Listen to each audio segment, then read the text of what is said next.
everybody, we're back here today with Michael Boatright of SeaTrust Mortgage, and we are addressing today what the difference is between an inspection and an appraisal. So now when you first go under contract, your real estate agent might talk to you a lot about whether you want an inspection, which you should have an inspection, whether you want an inspection and how that should go about, and then you find out that the inspector is going to come and examine the house, and then an appraiser is going to come and examine the house, and you're like, well, why are two people examining the house? So what is an inspection? Well, they're both completely different pieces. An inspection isn't mandatory by the bank. It's not something that we require. We do encourage that a homeowner get that. So an inspector will come in and they get paid to find problems in the house. So they're basically going to walk through the house and check everything out, from the continuity of the plugs to make sure they're wired right, all the way to the condition of the roof, or maybe there's joists that may be broken underneath the house. So they're really going to run that house through a fine-tooth comb just to see if there's any issues. I've never seen one that comes out completely perfect. But that's, like I said, they get paid to find problems. So you know up front what you're actually buying. Now, on the other hand, the bank, we order an appraisal. And the appraisal gives value to the bank to make sure that what we're financing holds enough value for that loan. So it's completely separate. Yes, the appraiser will look at things that may be detrimental to the house, if there's windows that might be fogged up, or a handrail that may be missing on a step or something like that. Just to safety issues. But he's just basically telling the bank, yeah, it's good, this house is solid, and it's good to lend on.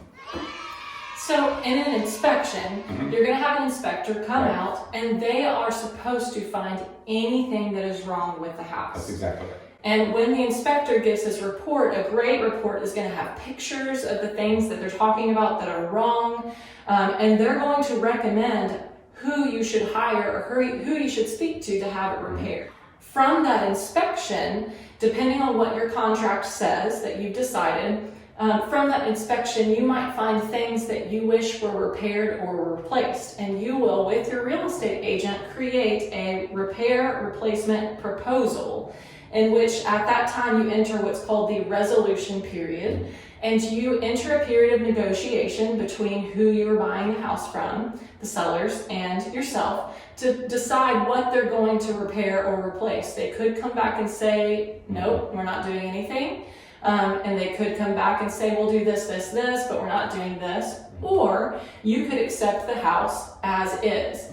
Now, just because you're accepting a house as is, or what we call waiving an appraisal, if you don't have, waiving an inspection, scratch that. In case you are deciding to waive an inspection, you can still have an inspection done, just so you know what's going on with the house, but you're still choosing to accept the house as is.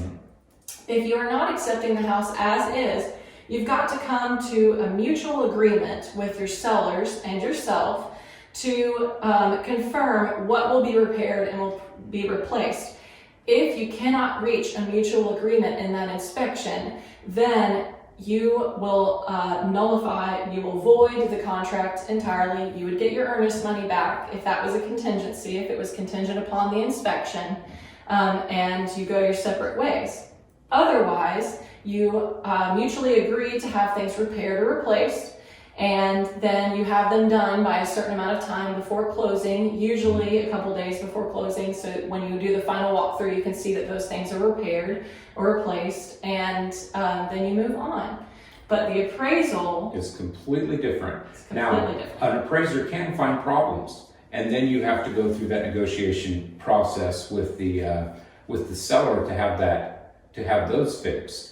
The difference between the two are they're mandatory to be fixed by the bank.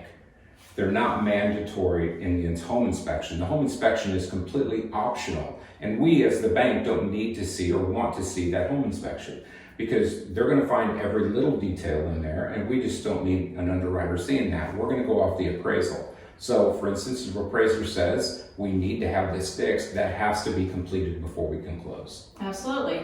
So an inspection is for the buyer, for you, the client, the buyer who's buying the house, to know what things may be wrong with the house. That doesn't mean it's a bad house, they just let you know.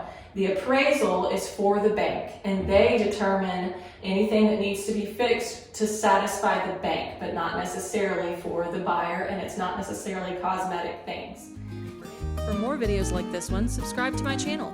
Videos on all things real estate in the communities in Middle Tennessee can be found here.